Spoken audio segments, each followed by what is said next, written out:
Chapter 2, Part 4, Old Teeman Road.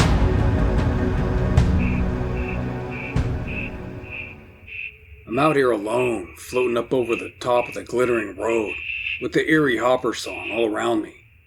There's some kind of low, squelching rumble coming from further down, somewhere out in the mist. Pretty soon I can make out little dancing lights in the threshold. A heavy shadow starting to take shape. That's some kind of giant lumbering kine. It's gleaming amethyst from a wide beetle-like shell over 6 stubby legs. Yeah, it looks like an armadillo mixed with a big beetle. There's buzzing lanterns dancing from the ends of long poles that stick out from its sides, and I see a thin column of red-crested watchers marching in the lamplight. And there's a small hut strapped over its neck plates, with a driver sitting in there. He's holding a big fishing pole with a droopy sack hanging off the end, and the poor bug's reaching a couple of feathery probes after it, but it's just out of reach. Yeah, this thing isn't fast, but now I can see there's a covered cage way up on its metallic purple butt, a pair of watchers riding shotgun in front of it. Now I can make out gold and red bling all over this thing. And eventually it shambles beneath, and I drift through some netting and carapace screen into the cage, and right into the ugly face of Marduk.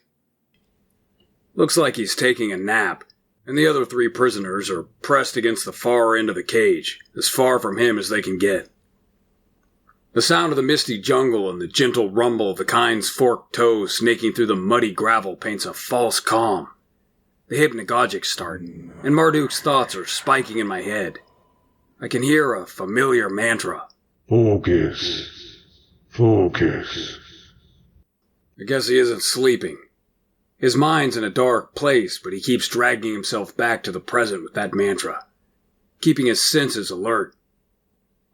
I can make out the dull blot of the solar up over the road, and off towards the jungles to our right. Pretty high up in the mist and a long way off, and Marduk knows we're on the old Teeman Road a couple hours out from Quabble, or as most call it, Crossroads. But he isn't planning on sticking around that long. He isn't chained or even tied, and I doubt many prisoners try to escape out here. Whatever's at the end of this ride, it's probably better than the jungle. The big alien shifts a little, and then his narrow, slit-like eyes crack, and he scowls at the 3 miserable Ajiji prisoners on the far end of the cage. Somehow they get further away. If he's looking to avoid conversation, it's working. These 3 look like any other of the Anunnaki, but a little smaller, a bit less blue in the skin, and a little more wild. But there's something more. There's a kind of... Look, I'm no poet. To me, it's like normies versus runway models. The other ones, the Anuna, they seem to have gotten the better end of the genetic deal.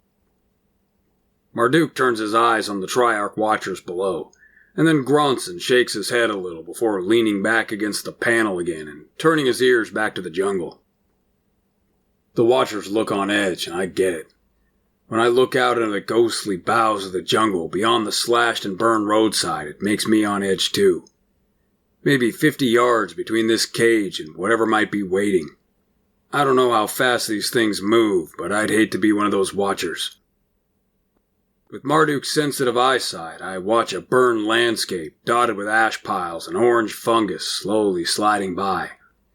A work crew hacking the jungle back from the road passes, bristling with spearmen. Marduk opens his eyes a slit, and he's watching one of the Ajiji waving down to some friends chopping away at new growth beside coral blue spearmen. Then he shoots another glance to the jungle before rumbling. You thieves better keep their heads down, Joe. With a grunt, he goes back to his nap. 3 pairs of saucer-like eyes are watching him intently, but he doesn't elaborate. Then I hear a staccato thrum and look over just as a watcher bristling in vibrant trophies spears one of those flying things out of the air. Same kind the stranger was fighting over Yana. The other watchers start hooting, even the Triarchs, and the one that dropped it is pounding on his chest and stabbing the air with a spear. Bloody tigs, mutters one of the prisoners, and the others grunt and nod grimly. Even Marduk agrees. Bloody ticks. When the spearmen and work crews are long behind in the mist, I find myself listening to that haunting hopper song. It's all around us in the twilight gloom like eerie music. But then it goes quiet. Marduk's narrow eyes crack open again, and this time he's looking out past bamboo poles and netting, beyond the buzzing mana lamps and into the jungle's gloomy teeth. His ears twitch. Somewhere out there comes a strange call. It came from beneath the Solar's pale blot, not far off. He stays quiet, but the Triarchs are alert. There's tension in the air already. Prisoners are getting nervous. Louder this time. Marduk knows that was no kind. Looks like this is it. The huge fists ball, but he stays still. Quiet. The Watchers are beginning to tighten their ranks, all eyes on the threshold. Out beyond the buzzing lanterns, nothing moves. They're grouping up quietly, shields coming together with a wooden clatter. There's a quiet hiss from that thick, wide-chinned Watcher up near the basket. An affirmative grunt comes in response, and I hear the creak of a wooden lever as that sack of rotted fruit hanging from the long pole is hoisted up to dangle, just out of reach of those two feathery probes. The Taurid comes to a stop and starts mewing pathetically. Poor thing. Marduk takes a deep breath in through his nose, letting it out slow and calm. A faint whistle, ending with a distant crack. A blood-curdling shriek erupts from the stillness as something big begins crashing through the tangle. And now the Watchlord is barking his orders, shouting to be heard over the crashing foliage. He locks the metal-plated visor in place, as the line of spears form up around him, but Marduk isn't even looking in their direction. His slit-like eyes are on the other side of the road, still calm like he's sleeping. What is it, Sogi? Kujava, maybe? Whispers one of the prisoners to the others. No. That Rattlebones. Mean old bull, I think. After the idiot glory hunter that shoot him, ja? Listen. He turning the other way. The Watchers and prisoners are fixated on the jungle as the canopy sways in the mist. Like the Elder Ajiji said, it does look like whatever's out there is curving off, away from the road. I can hear a faint clatter like dozens of legs tearing the underbrush apart.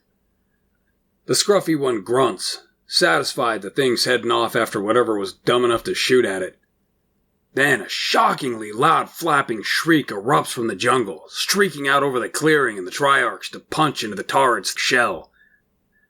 There's an arrow quivering there almost cartoonishly in the silence. A silence torn apart a second later by a high and terrible serpentine shriek. Whatever Rattlebones is, it's coming this way and fast, and I can see the Triarchs tighten their formation as the canopy sways and rocks.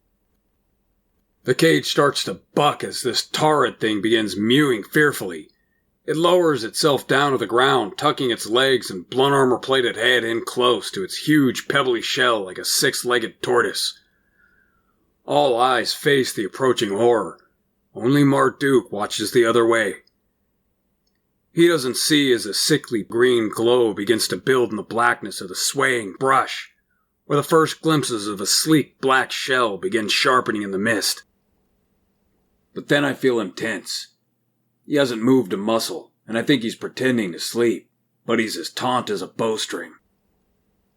Under the heavy hooded eyelids, he's watching a pair of wild-looking hunters sprint silently across the clearing between road and jungle. Ugly harpoon-like spears clutched in front of them. They're keeping the Taurid's bulk between themselves and the Watchers, and there's at least one more further back, too. But I can still hear that monster shrieking from behind as these spearmen start climbing the Taurid shell. Marduk suddenly jerks to the side as an arrow clatters off bamboo beside him. Eyes narrow at the archer's vague shadow just past the first boughs, already lining up another shot. And then a wild tattooed warrior pulls himself up the Taurid's flank, frothing at the mouth and howling. He rams his spear through the net, doing his best to skewer Marduk as the other prisoners scream. They're shouting for help, but the Triarchs have their own problems. There's no help coming. Marduk's backed up against the cage wall, fending off the quick thrusts. He gets a hold of the shaft. His grip's like iron. And now the savage is trying to yank the spear free as that damned archer leans to the side, looking for a good clear shot. Instead, I see an arm snake around his throat, dragging him back into the mist as a knife plunges in and out of his side. Whew, old Zaidu's right on time. And now the second warrior is up. He comes against the cage, lining up his wicked serrated spear in the netting, with a rictus grin of sharpened teeth. Second later, though, that grin turns into wide-eyed shock when a flint arrowhead bursts from his chest.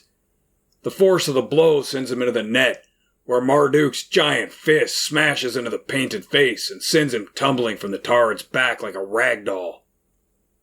The first warrior seems to rethink his plan. He lets Marduk have the spear and leaps off to run for it. He makes it about a dozen paces before another arrow takes him in the back. Marduk blasts the cage door open like a charging bull and then drops off the giant kine.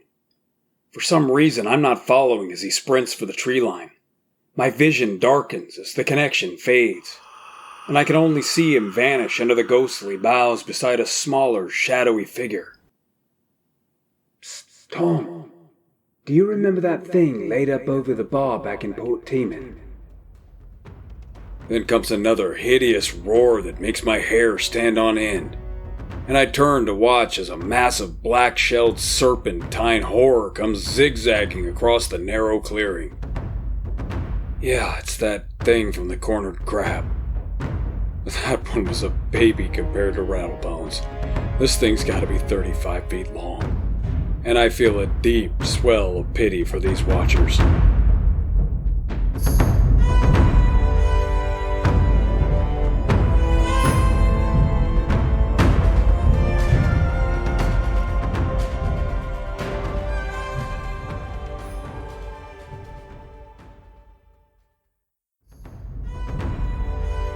Part 5. Road outside of Kabul.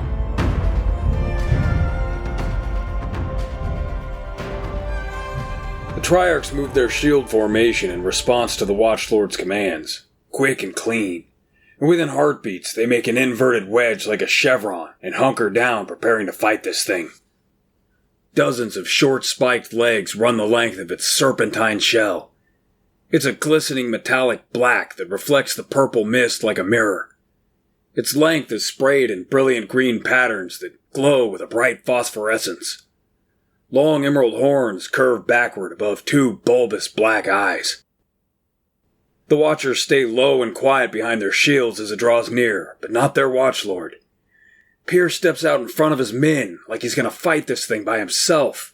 He's got to be nuts. The crest on his helm is a fan of fiery red chitin blades, and the great disk of his aegis shimmers in the manolight of his lance. He's waving a crimson scarf from its haft as he roars his wild challenge, clashing spear against shield. Oh, it's looking at him now. It rears up, towering twice his height. Black mandibles snap together with a shuddering clack. I've no doubt those things could snap him in two, but it doesn't lunge. Not yet. An elongated pair of lower feeding mandibles splay, flinging ropey slather about, and venom begins to drizzle from its horrid, writhing maw. The thing almost looks like it's thinking. Is this small thing a snack or a rival? Pyr is challenging its dominance, and like all kind, Rattlebones isn't particularly smart. The acid drizzle stops, and there's a low growl coming off it as it rises high over the Watchers. Only its rear third still claws into the mud, and now it's staring down at the Watchlord, head weaving side to side as a trembling fury starts to build. Then a membrane like a cobra's hood snaps out from its neck, a crest of blood-red chitin blades that click and clatter like hollow bones at first. I'm already bracing. I remember that thing in Teeman, but what comes is 1,000 times worse. Like an Aztec death whistle playing beneath the sound of 1,000 rattlesnakes. My bones and teeth are rattling. I have no idea how Pyr isn't running for his life, but somehow he stands his ground, and now I realize I'm right next to him. The stench of death rolls over me as the hypnagogics begin. Fear jolts through my veins. With the visor locked, the Watchlord's world is a hot, stifling tunnel. The death rattle fills his helm like a nest of angry wasps, and he fights down panic and vertigo. But his courage is braced by his brothers, and he points his lance and roars back at it. Come! Fight me, dragon! With an ear-splitting shriek, it dives for the Watchlord, heedless of the quiet shield wall. The thing is fast, but he's already running. The shields part. A fence of forked bronze spears clatter into the charging kine, some skating off the slick chitin, but others bite between segments or gouge in. The men buckle to their knees beneath the weight and force of the beast, but together, they stop it from reaching their Watchlord. The Rattler's mandibles snap shut, crushing a shield to splinters just as Pyr passes the line. He pivots and thrusts his lance into its face, slicing into one of those bulbous eyes and driving it off his injured watcher. It's rearing back, starting to thrash in frustration, trying to break loose from the dozens of stinging spears and get at the Watchlord. Pyr uses the respite to yank his wounded man back just as it surges forward again, staggering dozens of his men whose sandaled feet dig ruts in the mud as they struggle to restrain it. Pyr roars, Swatters, move up! 2 enormous soldiers come running up, one to each flank. These ones look near as big as Marduk. They're shieldless and lightly armored, but hefting 2-handed weaponry buzzing with mana fire. I recognize one of them, the big one that helped haul Zardan and his goons off in Teeman. He's hefting some kind of huge hammer or axe. The other one has a thick, bushy red beard, and he's foaming at the mouth like a berserker as he rears back to swing a giant 2-handed cleaver.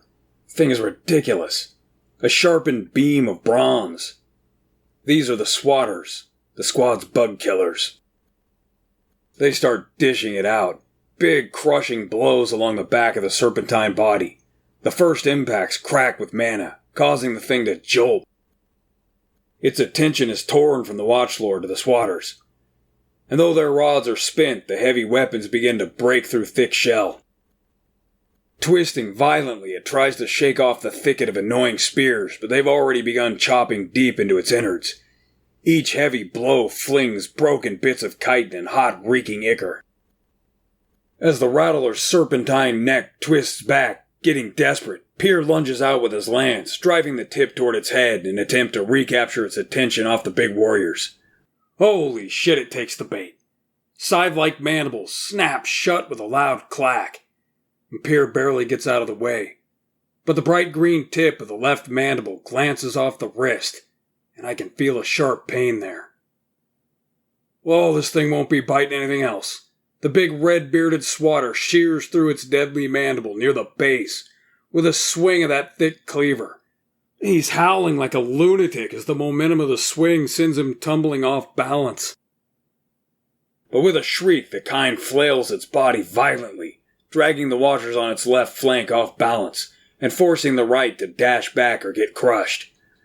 When its bulk swings back to the right, Gull is waiting with that big axe. It connects with the broken chitin near the front quarter, spattering chunks of its innards and shearing a short black leg off. It's going to start spitting poison. Pyr's shoving a new rod up near the tip of his lance, and the long twin blades begin to hiss and spark as mana crackles between them again. The light catches the Rattler's attention, and Pyr lunges. The blade lances between its ruined mandibles, seizing black feeding claws wrapping around the shaft as it rams home. Black ichor and putrid smoke spew out, and the thing's thrashing turns mindless. The butcher's work continues until there's not much left but a twitching ruin. These kine never know when they're dead. Exhausted watchers gather around the slain beast as Pyr pounds a fist against his breastplate, and then rips his smoking lance from the Rattler's head as his watchers cheer. They've slain a dangerous breed this tide, and with nothing more than a few cuts, bruises, and a broken arm in payment for the glory and the stacks of silver its carcass is worth. All right, ladies, that's enough gawking. Owen, Alexo, here. Get that rattler prepped and loaded yesterday. Everyone who isn't carving kind, get your asses on the perimeter. And make sure nothing else wants to find out. Spears out. Eyes up. Move! Then Orestes is there, chewing on something with strange silvery irises on Pierre's injured wrist.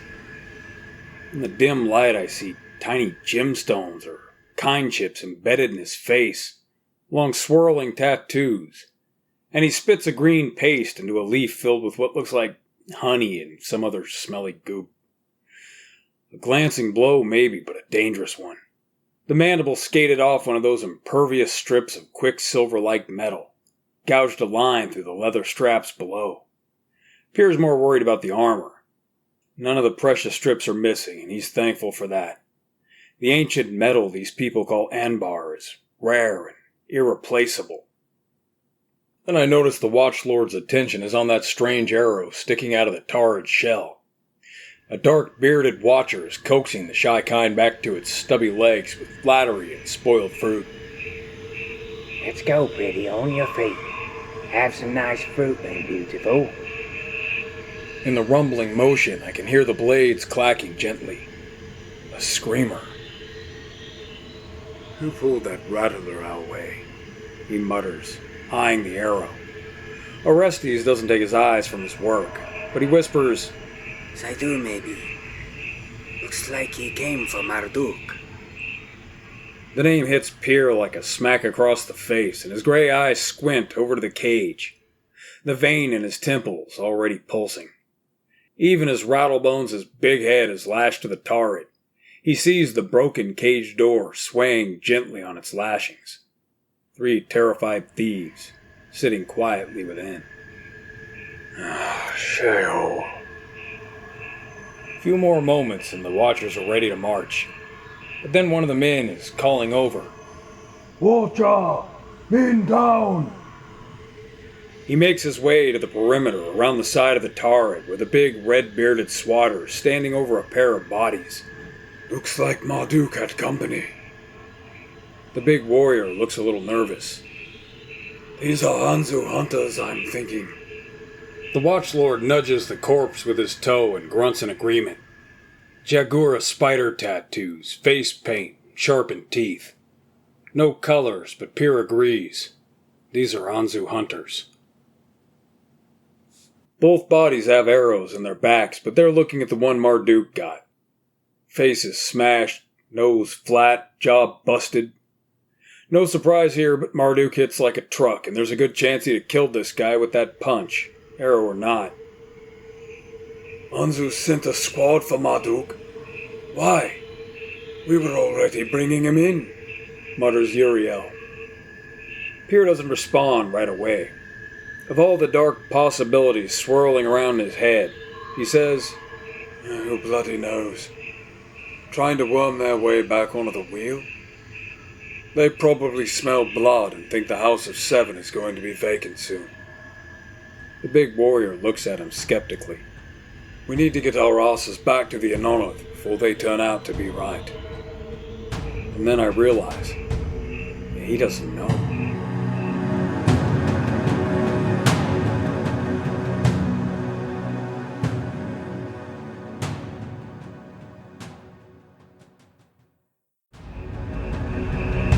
Chapter 2, Part 6, The Lowland Jungles.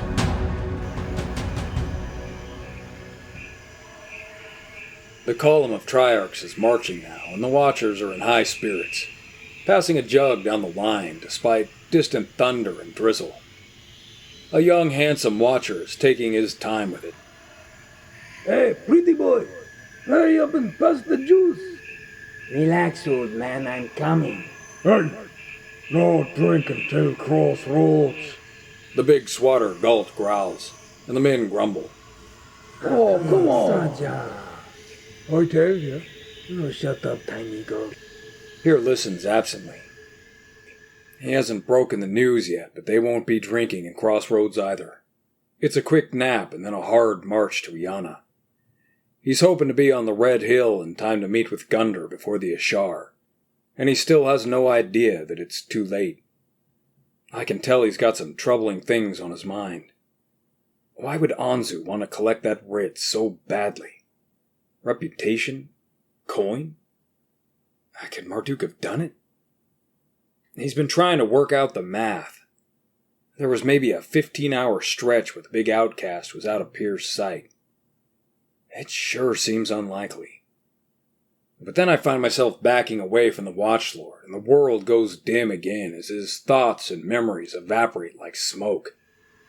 I can hear him talking to one of his men, but the words are just gibberish now.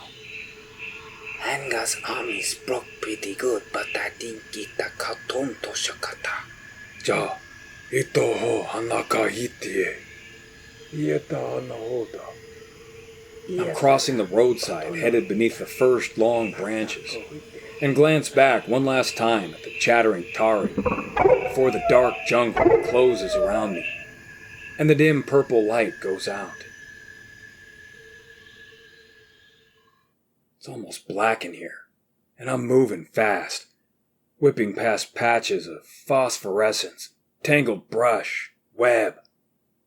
Up ahead there's one of those thick elephant tusk-looking fungus trunks, glowing with swirling patterns, and I spot two figures weaving a cautious path through the bush.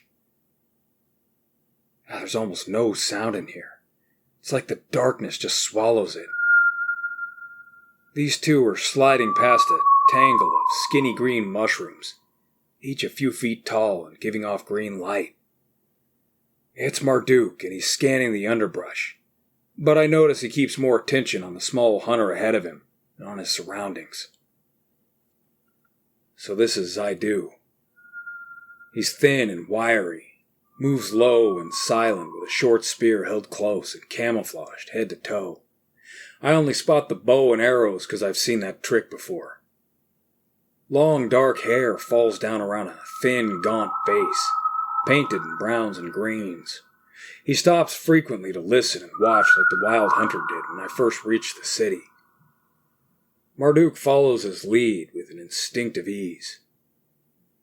I see the big man's got a crude knife now. It's thick up front like a machete, and there's a rough, uneven look to it, but the metal's the same quicksilver as the anonolith. There's a slot on the back where one of those mana needles would fit.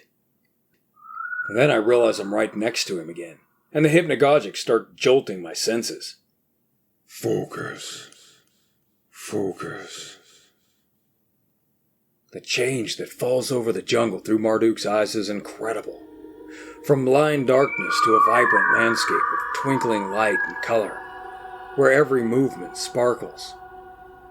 It's still not bright, but there's volume to the darkness now, and the clusters of manalite and moss burn like colored torches, twinkling in the dark. A little of that extra brightness and sparkle comes from the gibber cups he's wearing. Goggles they make out of screw gibber eyes. That's some kind of big flying kind good at spotting movement. There's a clear patch of mossy turf and ferns up ahead, ringed in a vibrantly colored circle of giant mottled manicaps that glow purple. The small clearing rises up around a deep-set cleft, and I can hear a noisy stream chattering from it. Just as Marduk is about to creep out, his quiet companion subtly shakes his head. Brown irises are focused on a patch of ferns just to the left. Two fingers wiggling subtly, and then they wordlessly begin to make a wide circuit around it. In a moment, I see two feathery probes sticking out among the ferns, swaying gently. Reaching out to an overhanging branch, they lower themselves down into a cool, shallow stream, running along the bottom of the cleft. They're creeping along a good quarter-mile away from the road, when the hunter gets low, pulling in tight to the bank. Marduk sinks in beside, slow and easy. Neither of them move. Ears are straining against the jungle. And then I start to pick up on what Zaidu heard some time ago. Heavy footfalls approaching. Many and close. Little pebbles and rocks are clattering down both steep banks of the muddy stream bed. What the hell is that? A long spike of knobby bug leg, thick as a sapling, reaches across the stream bed. Then comes another. There's more coming. They're pulling a bloated arachnid monstrosity across the stream, as big as a truck, as Marduk and the hunter watch silently from below. I hear a faint grinding chatter, and the creak of joints as the bloated body passes above. There's a putrid reek filling the stream bed. I don't know how they don't gag on it. And then it's gone. Zaidu watches a puddle until the water goes nearly still, and then he nods. Marduk grins. The hunter points at a drooping line of fresh silk, nearly invisible in the gloom, and draped across the stream bed. Marduk slips under, careful, before the pair are creeping down the rocky stream again. Oh, I'm a nervous wreck, but these two seem to enjoy this crap. Another slow mile, and then the stream starts down a steep decline. Even from up here, I can hear some kind of angry buzzing. In Marduk's thoughts, I see a black trench swarming with tigs, and the hordes of spiders that feed on them. There's only death that way. The thin hunter is climbing up a natural stair out of the stream, and Marduk follows him up to a worn trail.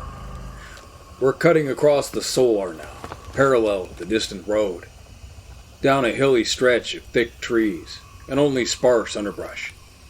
Seems like we're headed into a valley.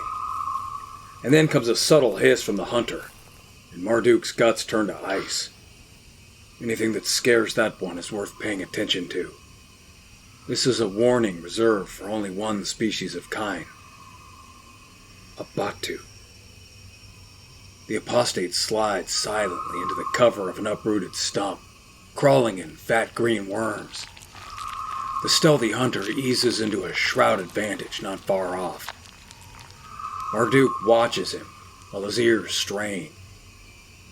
Now I can hear the subtle scurrying of forked pads, scratching among the underbrush, out there somewhere in the distance. I hear quiet squeaks and chirps, but I think they're getting further off. I may be headed for the trench. The hunter's following it with sharp eyes. A slow nod, subtly motioning from his eyes toward the sound. Marduk eases around a root, slow and easy, with lips pulled back in a nervous grin. Yeah, there it is, just inside the threshold.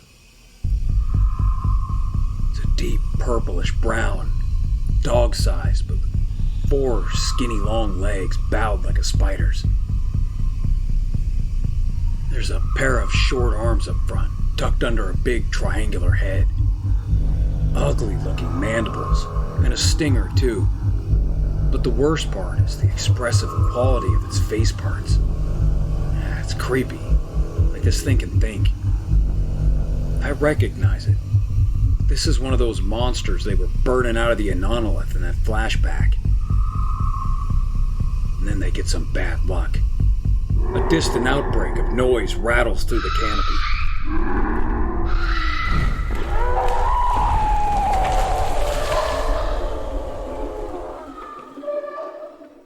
Couple of big kind fighting somewhere out there, behind Marduk and Zaidu. And whatever it was is no danger to them, but both of them are cursing under their breath as that meandering Abatu suddenly perks up. Its feathery antennae are twitching in the air, pointed in their direction. Marduk's grip tightens on that knife, and he shoots a glance toward the hunter, who's slowly working the cork out of a small flask. Next, Zaidu taps a pile of dust into his palm and gently blows.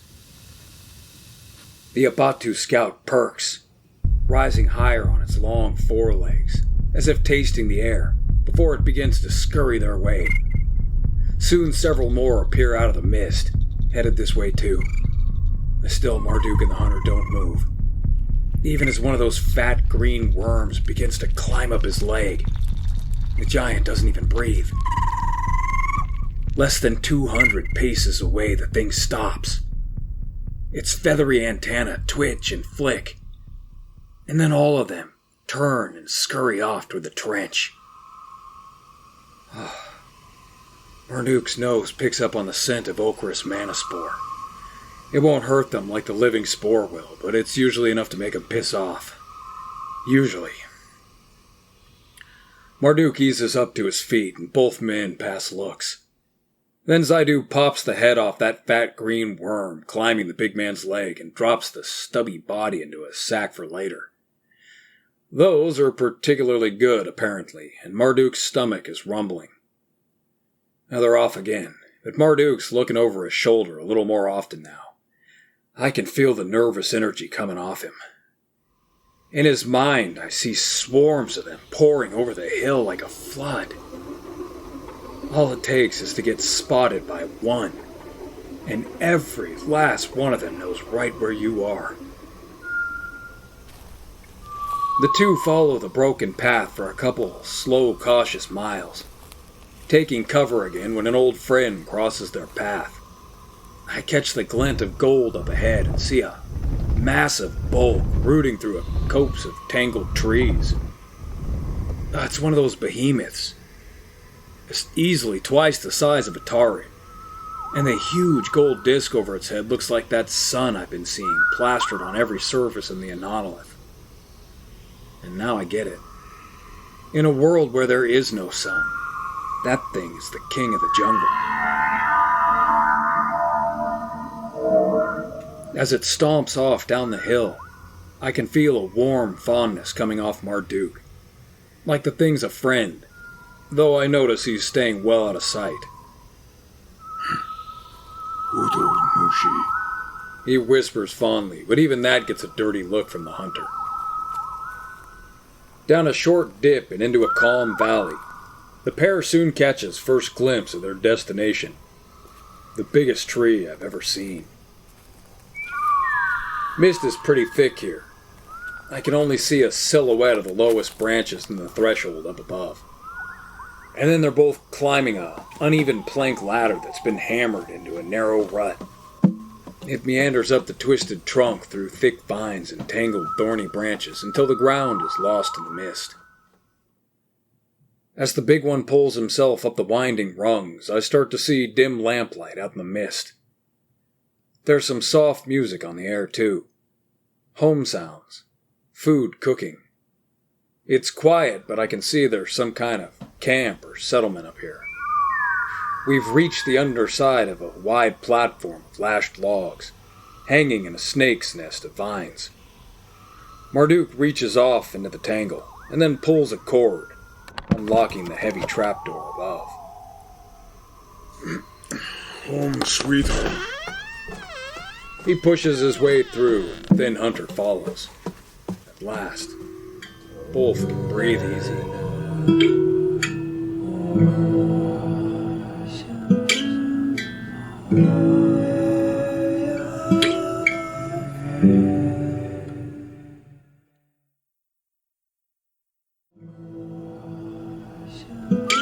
Chapter 2, Part 7, The Urik.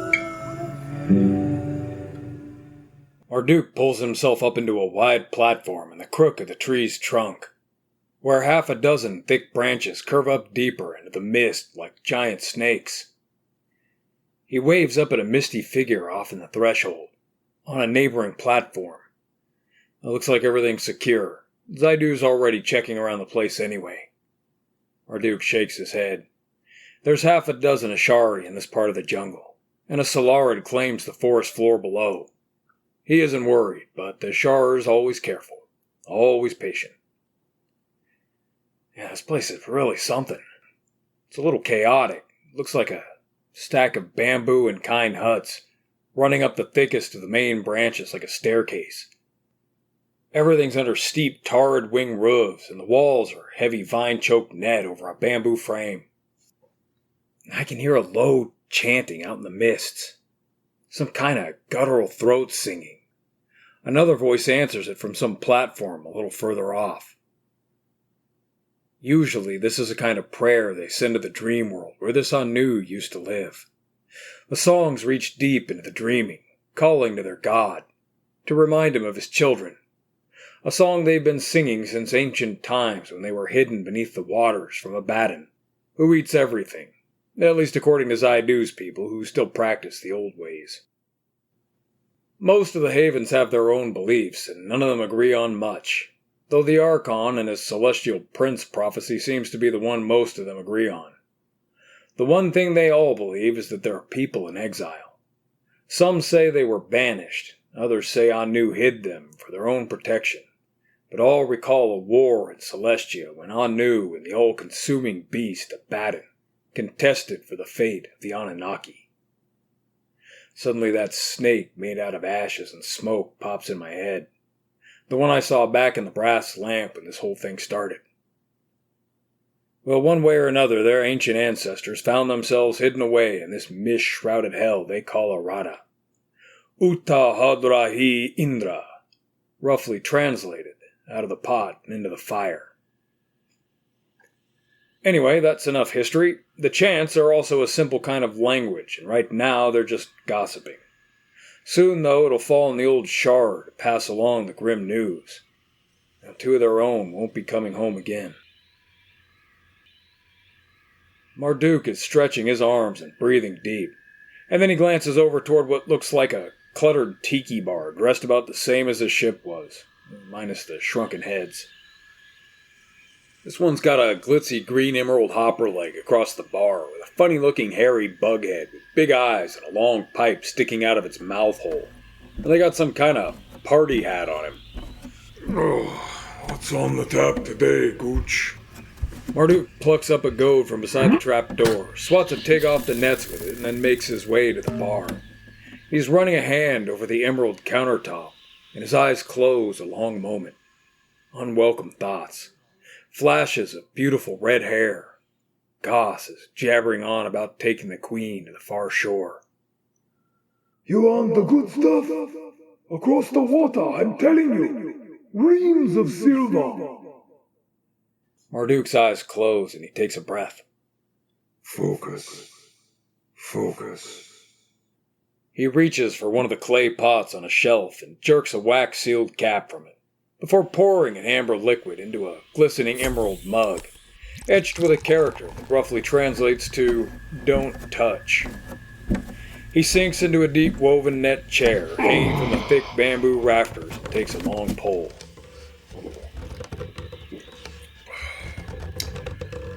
Better. Wiping foam from his mouth with a salty forearm, he absently watches the hunter unstring his bow. Zaidu's wiped that paint off, and I can see he's a good deal older than Marduk. A long, wise face of sharp angles, with a wispy gray beard. He's wrinkled with sagging skin, but he's still got the rock-hard shoulders and back of an archer. And he's taking his time, checking over his strange gear. Lots of little jars on a bandolier of woven ferns and twigs. These wild Gigi sure don't wear much, and the swirling tattoos covering his body probably make for good camouflage. Zaidu goes barefoot, and his soles are thick and leathery. He sits beside a low table with a stone firebowl at its center. Marduk pulls the sack over as the small hunter lifts the grate and uses his flint to tap some tinder into a little popping fire. Wordlessly, Marduk cuts the headless green worm into thick slices. He flings a long trail of guts out through the net, and something, a tig maybe, buzzes down after it. I see at least two more scurrying around on the nets. As that weird silver knife saws through the worm's body, my stomach is churning. Weird though, my mouth is watering at the same time. Marduk loves these things. Then he glances over and speaks. Yeah, not a bad rescue, Shara. You know them hunters? They sure look like Anzu to me. The old hunter nods. He had a Shara too, but I never saw him. Marduk skewers the slabs of that meat on bamboo, laying them across the stone bowl. Yeah, probably that little shit Marklar then. He can pull kind. Zaidu shrugs a little. Yeah, too bad those crazies in Netherrealm can't tie a proper noose. How long it take Jagon's watchers to wave the crab after them triarchs were gone? Zaidu grunts. Jagon was quick. He claims Amulio now. Marduk's cursing under his breath. He wipes the bug juice off that strange liquid silver knife. The blade looks like a piece of roughly knife-shaped scrap metal, pulled into rippling streaks, almost like mercury blown into shape and flash-frozen. It's made of pure ambar, like the Watchlord's mana lance, and it's worth a fortune.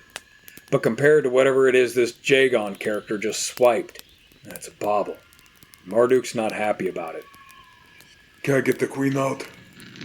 Zaidu lights a long pipe before muttering, Limbing to old Acor.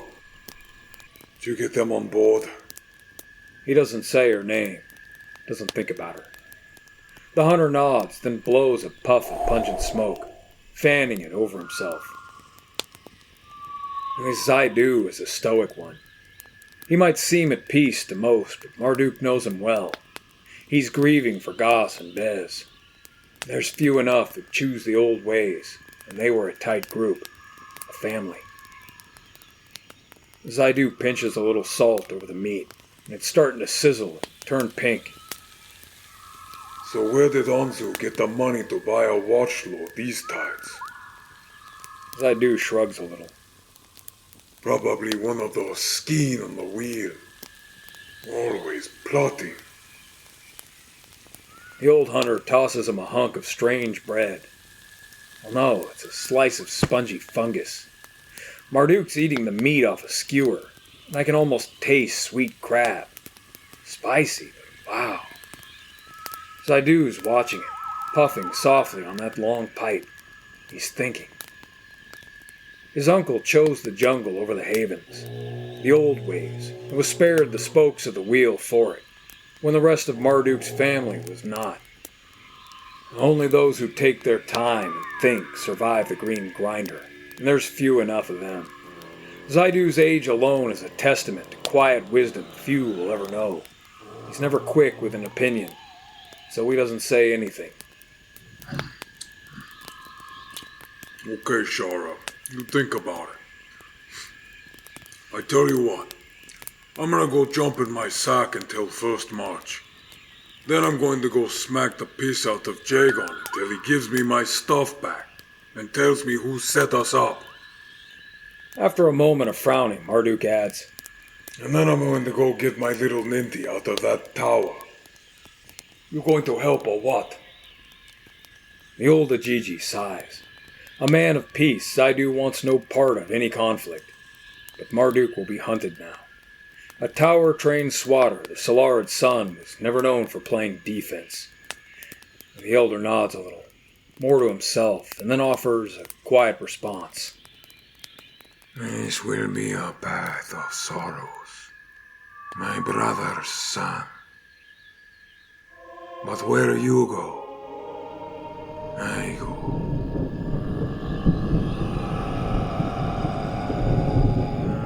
Later that storm tide, as a few spats of rain and distant thunder pass by, I hear the old Sharer droning somewhere below, a low chant. The strange music seems to carry out into the mist. Now I can hear other voices joining his.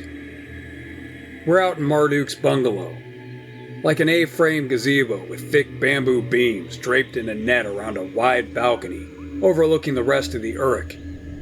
Marduk's things are piled on a table beside a few more empty jugs of that malty liquor, St. John, I guess. He's laying in a wide hammock with his arms behind his head.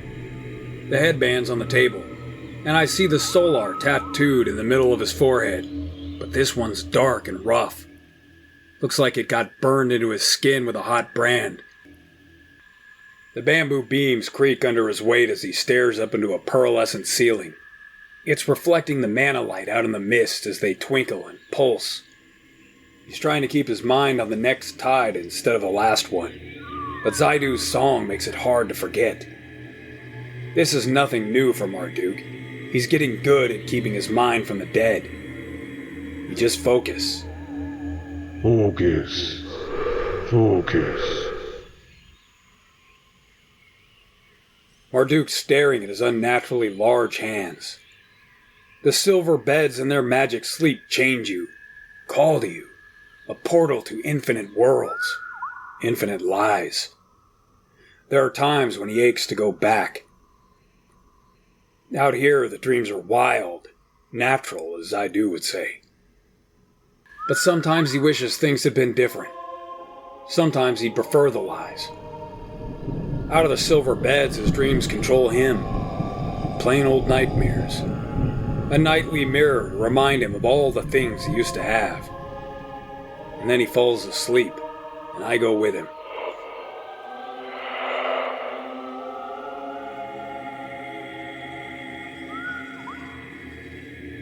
Sharp hypnagogics, and I startle awake into one of his more frequent nightmares.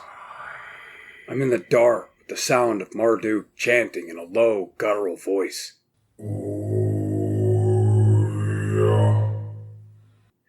Then comes a noise like a quiet engine purring to life. A dim glow begins in front of me. Little glyphs of color that move around in the dark, like they're following something. I hear a muffled voice from outside, but I can't make out the words from in here. Marduk's taking deep breaths, and with each one, the energy moves into him through the crown of his head, and then flows out in that deep guttural chant. Then the darkness melts away as the faceplate turns to clear glass, and I look out into some kind of smooth-walled armory, somewhere over the Anonolith's dome. Oh, he's in one of those mech suits. There's 3 others hanging here on smooth metal harnesses, few empty ones between them. These archangels are some kind of robotic power armor. They look like a stylized Anunnaki with straight wings tucked behind. These ones are each a little different. One's got mottled brown plates and green trim, and a hawk beak shape to its sleek helm, while the other one beside it is leaner and more agile looking, with amethyst bristles. The third is bulky and strong-looking with seashell plates and teal trim. All 3 seem to have elongated arms, huge hands, and powerful-looking hooked legs that bend like a tiger's do. Everything's made of those silvery and amber gold metals, and naturally the locals have decorated the crap out of them with the colors of the great Dumashar. Wide golden belts and skirts, thick torques of rare kind glitter, chitin blades fanning off the helm or shoulders, and all with the solar mounted in gold to their foreheads. Only one suit is ornamented with the golden plates of the Solarid, though, and Marduk is breathing life into his ancient and powerful armor, as nervous-looking Anunnaki hurry over, alarmed. Some of the old archivists are pointing and gesturing at Marduk, each one with a little colored glyph tracking their movements. One of them keeps yelling at him, and suddenly his voice comes in through the suit's speakers. Marduk, I demand you get out of that armor immediately. No chance. The glyphs hovering over the Watchers are beginning to turn red, like the suit must pick up on their adrenaline somehow. Below each tracking aura, there's spinning glyphs that must represent distance, changing as each approaches, but I sure can't read them. Marduk can't either, but he seems to know how all this works. Now I feel a tingle of sensation, the cool air of the tower on his skin. It's like his nervous system runs right through the metal, and I can feel perfect sensitivity as though this armor was a second skin. Oh, it's really weird being in his head. For me, this is obviously some kind of technology, but Marduk doesn't seem to get it. It's like the concept just isn't in the lexicon. In his mind, this is a magic relic of the ancients, crafted by the Archangel Hephaestus in the mighty forge of Celestia, and animated with the power of Anu, this force they call mana. It looks like a strange, soft electric current to me, but to them, the word literally means gift of Anu. Then there's a hiss of steam and a deep thud as the harness releases him. Marduk drops to the metal floor with a heavy clang, the legs absorbing all the shock with ease. He's already running for the corridor. One of the Watchers is starting to backpedal, scared witless but crying out for him to stop. Stop! Halt! Stop! A heavy metal arm removes him as gently as possible from the path, but the poor guy's flying off to the side as the big suit pounds past. That won't be dramatic. I can hear some kind of springs or motors down in his feet. The left side of Marduk's visor flashes red, and he turns to see more watchers running at him, their eyes as wide as saucers when the Archangel bounds out onto the balcony overlooking the Guff. There's literally nothing these guys could do that could hurt Marduk in this armor, and so he ignores them. The powerful legs whine as he's launched over the rail. Below, a crowd of shocked onlookers watch as the big suit leaps out into the open well shaft. The floor below them is dark glass, and underneath, a swirling vortex of mercury, while above, thin silver bridges corkscrew around the central column up to the vanishing point. I hear motors and feel wings extend behind me, and now the tower's flying past, the purple silken river of fire a blur as Marduk shoots up the shaft like a bullet. There's that strange vertigo, like we're holding still while the world moves. It's gotta be some kind of anti-gravity field? I don't know. Anyway, the ancient wheelworks of the first reclaimers are flying past. The old spiral stair that winds around the column, the basket lifts. Relics of a time before the Archon lit this thing. Back before you could take a lift. And then we vault over the rail up near the top of the tower where the amber glass ends and the silver throat begins. Marduk dashes through one of the lift tubes and up to the mausoleum above. She's in there, sleeping. The glass is cloudy and she's less human, still a child.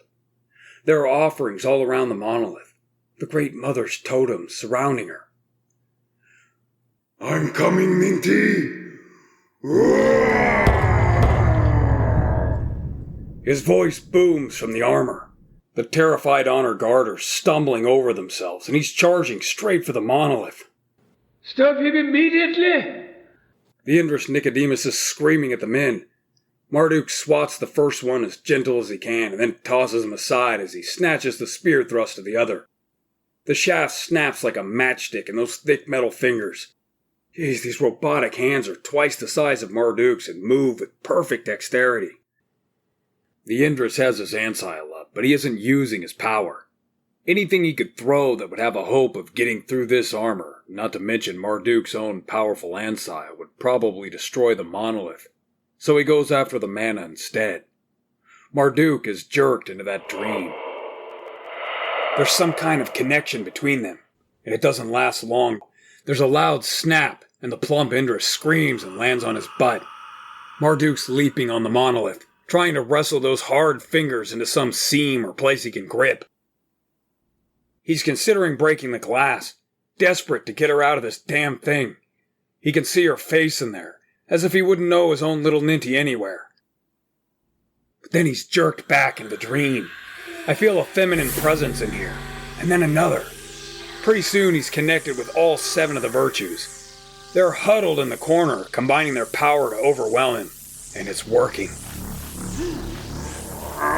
Get out of my head, you damn harpies! The man is yanked from the suit, and he's trying to muscle the thing forward on his own. Then something crashes into us from behind with shocking force. And I snap awake to the sound of my alarm clock going off. Time to go to work.